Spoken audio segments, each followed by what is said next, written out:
Hi friends, അസ്സലാമു അലൈക്കും. Welcome back to my channel. അപ്പോൾ ഇന്ന് ഒരു സ്നാക്സ് റെസിപ്പി ആയിട്ടാണ് വന്നിരിക്കുന്നത്.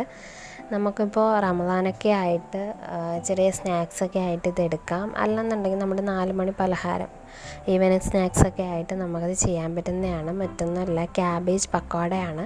വളരെ ഈസി ആയിട്ട് ചെയ്യാൻ പറ്റും.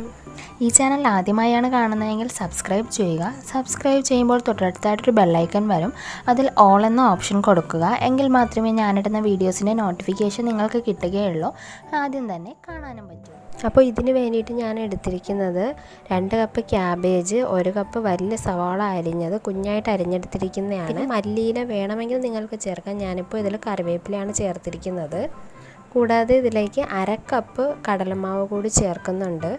പിന്നെ മൈദ വേണമെങ്കിൽ ചേർക്കാം. ഞാനിപ്പോൾ അരിപ്പൊടിയാണ് അതിന് പകരം ചേർത്തിരിക്കുന്നത്. അതൊരു 1/4 കപ്പോളം ചേർത്തിട്ടുണ്ട്. മൈദയോ കോൺഫ്ലോറോ നിങ്ങൾക്ക് ചേർക്കാം. കുറച്ച് ക്രിസ്പി ആയിട്ടിരിക്കാൻ വേണ്ടിയിട്ടാണ് ഇത് ചേർക്കുന്നത്.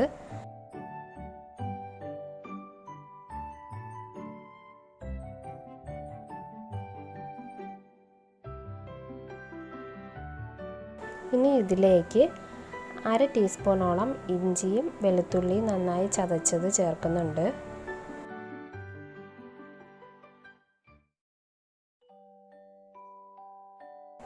പിന്നെ ചെറിയൊരു മസാലയ്ക്ക് വേണ്ടിയിട്ട് 1/4 ടീസ്പൂണോളം മഞ്ഞൾപ്പൊടി, 1 ടീസ്പൂൺ മുളക് പൊടി, 1/2 ടീസ്പൂൺ ചെറുജീരകം പൊടിച്ചത് ചേർക്കുന്നുണ്ട്. പിന്നെ നിങ്ങളുടെ എരിവിൻ്റെ ഇഷ്ടം പോലെ മുളക് പേസ്റ്റ് ചേർക്കാവുന്നതാണ്.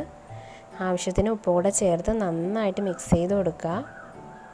സവാളയിൽ നിന്നും ക്യാബേജിൽ നിന്നും ഇത് വെള്ളം ഇറങ്ങുന്നത് കൊണ്ട് വെള്ളം ആവശ്യമുണ്ടെങ്കിൽ മാത്രം 1 ടീസ്പൂണോളം വെള്ളം ചേർത്ത് കൊടുക്കും. ഇതിന് നന്നായി മിക്സ് ചെയ്തതിന് ശേഷം നമുക്കൊരു 15 മിനിറ്റ് റെസ്റ്റ് ചെയ്യാൻ വയ്ക്കാം. അപ്പോൾ ഈ സവാളയിലൊക്കെയുള്ള വെള്ളം നന്നായിട്ട് ഇതിൽ ഇറങ്ങും. നമുക്കൊരു പരുവത്തിനുള്ള മാവായി റെഡി ആയിട്ട് കിട്ടും. അപ്പോൾ ഇത് 15 മിനിറ്റ് ഞാൻ റെസ്റ്റ് ചെയ്തതിന് ശേഷമുള്ള മാവാണ്. നല്ല രീതിയിൽ നമുക്കിത് ഉരുളകളാക്കി എടുക്കാൻ പറ്റുന്ന രീതിയിൽ കിട്ടിയിട്ടുണ്ട്. ഇനി ഇതിനെ നമുക്ക് ഈ ഷേപ്പിലോട്ട് മാറ്റിയതിന് ശേഷം എണ്ണ നന്നായി ചൂടായതിന് ശേഷം അതിലേക്കിട്ട് ഫ്രൈ ചെയ്തെടുക്കാം.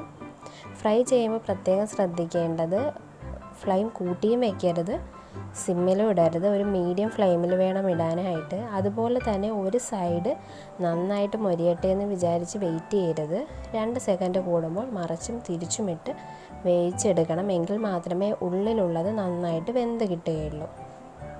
തിരിച്ചും മറിച്ചും നന്നായി മൊരിച്ചെടുക്കുക. നല്ല ബ്രൗൺ കളർ, നല്ല ഗോൾഡൻ കളറായി കിട്ടും.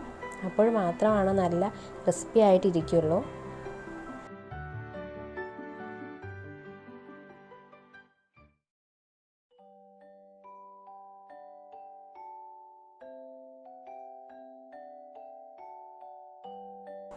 ഇപ്പോൾ നമ്മുടെ ക്യാബേജ് പക്കോട റെഡി ആയിട്ടുണ്ട്.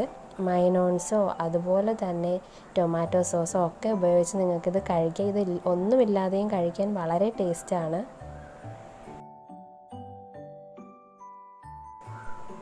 അപ്പോൾ ഇതെല്ലാവരും ഒന്ന് ട്രൈ ചെയ്ത് നോക്കുക. എല്ലാവർക്കും ഇഷ്ടമാവും. അഭിപ്രായങ്ങളും നിർദ്ദേശങ്ങളും കമൻറ്റ് ചെയ്യുക. വീഡിയോ ഇഷ്ടമായാൽ ലൈക്ക് ചെയ്യുക, ഷെയർ ചെയ്യുക. അപ്പോൾ അടുത്ത വീഡിയോയിൽ കാണും വരേക്കും ടേക്ക് കെയർ. Thank you.